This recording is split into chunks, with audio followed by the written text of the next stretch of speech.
ಕುಮಾರಸ್ವಾಮಿ ನೇತೃತ್ವದ ಸಮ್ಮಿಶ್ರ ಸರ್ಕಾರದ ವಿರುದ್ಧ ಕುರುಬ ಸಮುದಾಯ ಆಕ್ರೋಶವನ್ನ ಹೊರಹಾಕಿದೆ.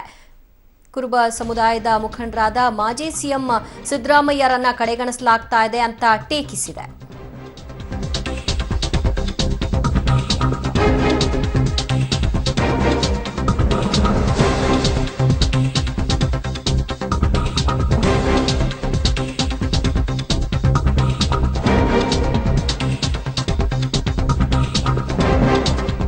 ಕುಮಾರಸ್ವಾಮಿ ನೇತೃತ್ವದ ಸಮ್ಮಿಶ್ರ ಸರ್ಕಾರದ ವಿರುದ್ಧ ಕುರುಬ ಸಮುದಾಯ ಆಕ್ರೋಶವನ್ನು ಹೊರಹಾಕಿದ್ದು, ಕುರುಬ ಸಮುದಾಯದ ಮುಖಂಡರಾದ ಮಾಜಿ ಸಿಎಂ ಸಿದ್ದರಾಮಯ್ಯರನ್ನ ಕಡೆಗಣಿಸಲಾಗ್ತಾ ಇದೆ. ಸಿದ್ದರಾಮಯ್ಯಗೆ ಅವಮಾನ ಆದರೆ ಕುರುಬ ಸಮುದಾಯಕ್ಕೆ ಅವಮಾನ ಆದಂತೆ.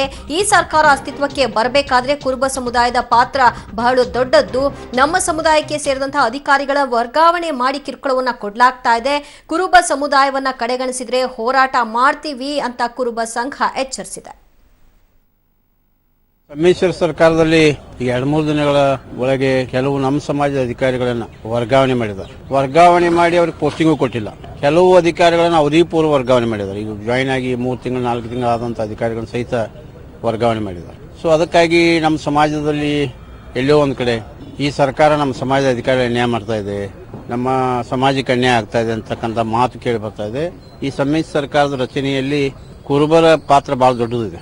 ಸಿದ್ದರಾಮಯ್ಯನವರು ಸಮನ್ವಯ ಸಮಿತಿ ಅಧ್ಯಕ್ಷರಿದ್ದಾರೆ, ಶಾಸಕಾಂಗ ಪಕ್ಷದ ನಾಯಕರಿದ್ದಾರೆ. ಕುಮಾರಸ್ವಾಮಿ ಅವರಿಗೆ ಈಗ ನಿನ್ನೆ ನಾವು ಇಮೇಲ್ ಮುಖಾಂತರ ಕುಮಾರಸ್ವಾಮಿ ಪರಮೇಶ್ವರಿಗೆ ಪತ್ರ ಕಳಿಸಿದ್ವಿ. ಮುಖತಃ ಭೇಟಿಯಾಗಿ ಇವತ್ತು ನಮ್ಮ ಸಂಘದ ಎಲ್ಲಾ ಪದಾಧಿಕಾರಿಗಳು ಹೋಗಿ ಮನವಿಯನ್ನು